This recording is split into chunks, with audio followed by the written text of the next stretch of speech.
Okay, on social media, thank you everyone for being part of the conversation. We've talked about sugar, very sweet, and then the outlook on other things. But this is what some of our viewers are sending through our social media platform, Twitter to be precise. JJ Yasim says, well, we can speak to some of these issues, but Ibrahim Kolawole was more specific. He said the sugar initiative is welcome, and he thinks that youths should key into the agricultural value chain. Then the banker also sent his comments to that conversation, says the upbeat outlook for sugarcane, rice, and tomato production great for northern states. What's happening to cocoa and palm oil down south?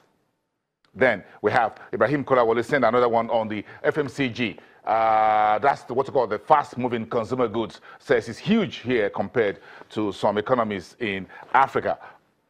Okay, so let's. That's the our Twitter handles at Channels TV, at Biz Morning, and of course you know where to find me at B Bolson. Benedict Orama is the president of AFrexim Bank based in Cairo, Egypt, and 2 weeks ago floated $300 million depository receipts for capital raisings on the Mauritius Stock Exchange, that very little island on the Indian Ocean. So the first place to come after that is Lagos, Nigeria, to talk to deep pocket individuals, Aliko Dangote and the rest of them, the big bank executives from commercial banks to investment banks. So this is what Benedict Orama told his audience yesterday evening about this flotation and why Nigeria is very key for AFrexim bringing close to $4 billion already investments into the country. There is no bank in Nigeria that has not benefited from lines of credit from AFrexim Bank. The Lagos Rapid Bus Transport System was initially financed by the African Export-Import Bank. AFrexim Bank was perhaps the only multilateral that supported the power privatization activities here, as well as the indigenous acquisition of some of the oil assets divested by the oil majors. The bank has also helped to change the tourism landscape in Nigeria, helping in constructing and delivering first-class hotels. So many manufacturing companies have benefited from lines of credit from the bank.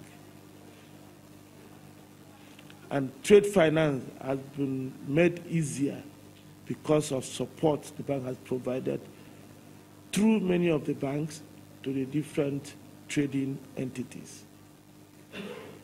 Today, loans outstanding to Nigeria stands at about $3.5 billion.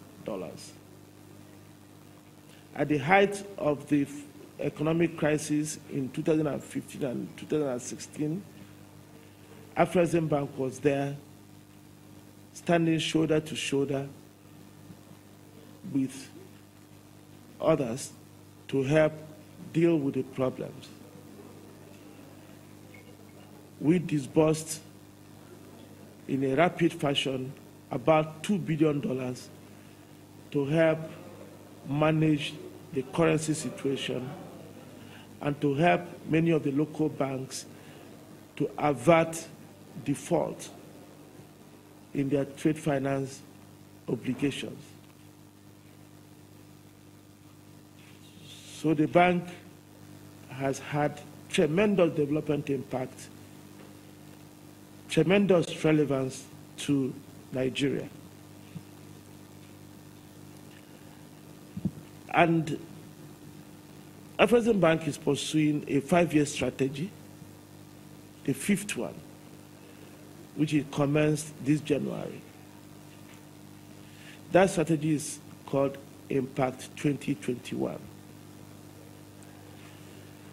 Founded on 4 pillars: intra-African trade, export manufacturing, trade finance leadership, and of course, financial performance and soundness. A number of initiatives are already ongoing in Nigeria. For example, just about last month, we signed a heads of agreement with the Ministry of Health of Nigeria and the King's College Hospital, London, to build a center of excellence for oncology in the country to serve the whole Africa. We expect that to be a center for medical tourism for Africa.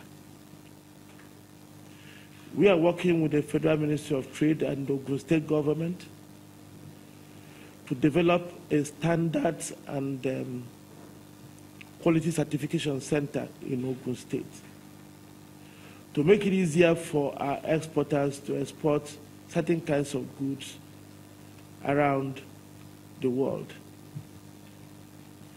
We're working with some states and the Federal Ministry of Trade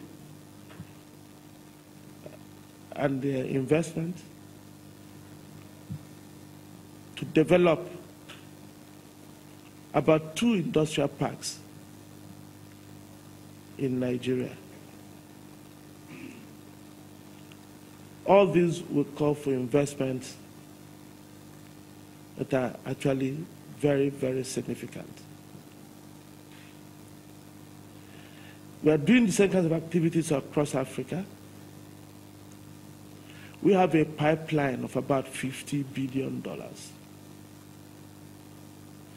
To be able to deal with this, support the development aspirations of Nigeria and Africa, the bank has to continue to improve its capitalization.